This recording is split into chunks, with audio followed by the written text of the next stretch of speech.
Sir మీ పేరు? అప్పుడు నరసింహగౌడ్. ఏం చేస్తుంటారు సార్? బిజినెస్ ఇక్కడ హైదరాబాద్. ఇక్కడ.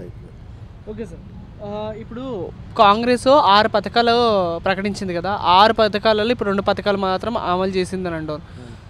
అవి అమలైతే అంటారా? తర్వాత అవి ఎట్లా అమలు చేస్తారు అనుకుంటారు? అలా చేయాల్సినవి ఏంటి?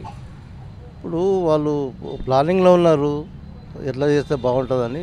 దాని అయితే ఇప్పుడు అమలు చేస్తున్నారు. ముందు ఫ్యూచర్ ఎట్లా చేయాలని దాని ఫర్దర్ ఆలోచన చేస్తారు. ఓకే సార్, కానీ అలా 6 పథకాలలో చేంజ్ చేయాల్సిన అవసరం ఏమైనా ఉన్నాయా? చేస్తారు, ఏదైనా అవసరం వస్తే చేస్తారు, తప్పదు. మీరేమనుకుంటారు చేంజ్ చేయాల్సిన ఏమేమి ఉన్నాయా? కొన్ని అది ఇచ్చేటి మాత్రం ఇవ్వాలి. కొన్ని మార్పులు చేస్తేనే బాగుంటుంది. ఎందుకంటే ఇప్పుడు బడ్జెట్ని బట్టి చూసుకోవాలి కదా. బడ్జెట్ ఎట్లా ఉంది ఏంది గవర్నమెంట్లో అన్నీ చూసుకోవాలి. వీళ్ళని బట్టి ఎట్లా వేస్తే బాగుంటుంది, కానీ ఆపేది మాత్రం ఉండదు. అది మాత్రం సక్సెస్ చేస్తారు. ఓకే సార్, ఇప్పుడు ప్రజా దర్బార్ అని మొదలుపెట్టారు ఇది కాంగ్రెస్. అక్కడ రెస్పాన్స్ ఎలా వస్తుంది అనుకుంటారు? అది సాల్వ్ అవుతాయి అనుకుంటారా? కొన్ని అవసరంలో చేస్తారులే, పెట్టినప్పుడు కంపల్సరీ చేయాల్సి వస్తుంది. అది ఏదైనా ఇంపార్టెంట్ ఏవైతే ఉన్నాయో అవి చేయాల్సి వస్తుంది, తప్పదు. పెట్టినప్పుడు దానికి ప్రయోజనం ఉండాలి కదా, అది మాత్రం చేస్తారు. కానీ లేకుండా కొన్ని సాల్వ్ చేస్తారు, తప్పదు. కానీ ఈ పథకాలన్నీ బోగస్ మాటలే అని టీఆర్ఎస్ వాళ్ళు కేటీఆర్ గారు అంటారు. మరి మీరేమంటారు? అవును సార్, ఆపోజిషన్ వాళ్ళు ఎన్నో అంటుంటారు. వాళ్ళు చేస్తామనే చేస్తారు. కొన్ని టైం బట్టి కొన్ని మార్క్ చేంజ్ చేస్తుంటారు, తప్పదు. అయితే వీళ్ళని బట్టి ఏదైనా చేయాల్సి వస్తుంది, తప్పదు. Okay sir. సార్ చెప్పండి సార్, ఇప్పుడు రేషన్ కార్డులు అయిన గ్యాస్ బాటిల్ ఇస్తూ ఉంటారు, లేని వాళ్ళకు గ్యాస్ బాటిల్ ఇస్తూ ఉంటారు. అవును, దాని మీద మీరు ఏమంటారు sir? Ration card white card ఉన్న వాళ్ళకైతే కంపల్సరీ ఇస్తున్నారు కదా, అది కరెక్టే. అది లేని వాళ్ళకి ఇస్తా అంటే అది కార్డు చేపియాలి కదా, చేపిస్తేనే ఇవ్వాలి. అది అవుతుందో కాదో చెప్పలేము కదా, గ్యారంటీ అయితే ఉండదు అది. దానికి కూడా మళ్ళీ ఇప్పుడు ఏమంటున్నంటే అది మీ సేవల ఫామ్ దొరికితే అది నింపియాలి. దాని తర్వాత ఎవరికైతే గ్యాస్ ఇప్పుడు నడుస్తుంది కదా వాళ్ళకు అది ఫామ్ నింపించినాకనే ఇస్తా అని చెప్తున్నారు.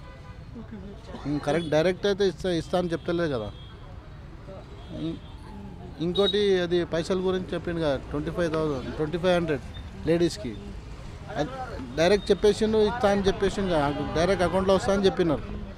కానీ ఇప్పుడు ఇప్పుడు ఏమంటున్నారంటే ఫామ్ నింపి అక్కడ ఈసే వాళ్ళకి కట్టాలని చెప్తున్నారు. దానికి ప్రాసెస్ మాకైతే ఇప్పుడు చదివిన వాళ్ళకంటే తెలుస్తుంది, చదివిన వాళ్ళకు తెలియదు కదా ప్రాసెస్. అది దానికి ఎట్లా ఏం చేయాలనేది తెలుస్తలేదు మాకు. ఇద్దరు ముగ్గురు ఇప్పుడు క్వశ్చన్స్ అడిగినారు మాకు, లేడీస్ మా ఇంటి పక్కకు. దాని గురించి ఎట్లా చేయాలి అనేది చెప్తే మాకు కూడా తెలుస్తుంది కదా. ఓకే సార్, ఇప్పుడు రేవంత్ రెడ్డి గారు ఫ్రీ బస్ పథకం అయితే అమలు చేశారు. తర్వాత రాహుల్ ఆరోగ్యశ్రీ పథకం కూడా అమలు చేస్తూ ఉంటారు. అది ఎలా అమలు చేస్తే బాగుంటుంది మీ అభిప్రాయం? ముందటి నుంచి అయితే ఉంది కదా, కాంగ్రెస్ గవర్నమెంట్ ముందటి నుంచే చేసింది అది ఆరోగ్యశ్రీ అనేది. మధ్యలో అయితే ఎక్కువ శాతం అయితే నడవలేదు అది. మన కేసీఆర్ గవర్నమెంట్లో చాలా 70% నడవలేదు. ఇప్పుడంటే కాంగ్రెస్ గవర్నమెంట్ కాబట్టి మళ్ళీ అదే విధంగా నడిపిస్తే బాగుంటుంది. ఇప్పుడు 6 పథకాలు విన్నారా కాంగ్రెస్ గవర్నమెంట్? అవును, ఆ 6 పథకాలలో ఏమైనా పథకం చేంజ్ చేసి ఏదైనా మంచి పథకం పెడితే మంచిగా ఉంటుంది అంటారా? 6 పథకాలు ప్రాపరే అంటారు, ఎలా అమలు చేస్తారు? 6 అంటే ఇప్పుడు గ్యాస్ ఒకటి, ఇల్లు కూడా స్థలాలని చెప్తున్నారు కదా. అదైతే మాకైతే అనుకూలంగా లేదు. చెప్పేది ఇప్పుడు 5 సంవత్సరాల నుంచి డబల్ బెడ్రూమ్ అన్నారు. ఇంతవరకు అయితే 25% వచ్చినాయి డబల్ బెడ్రూమ్, ఇంతవరకు అయితే రాలేదు. దానికి కూడా చేస్తా అని చెప్తున్నారు కదా, అది ఎట్లా చేస్తే బాగుంటుంది అనేది ఆలోచన చేయాలి.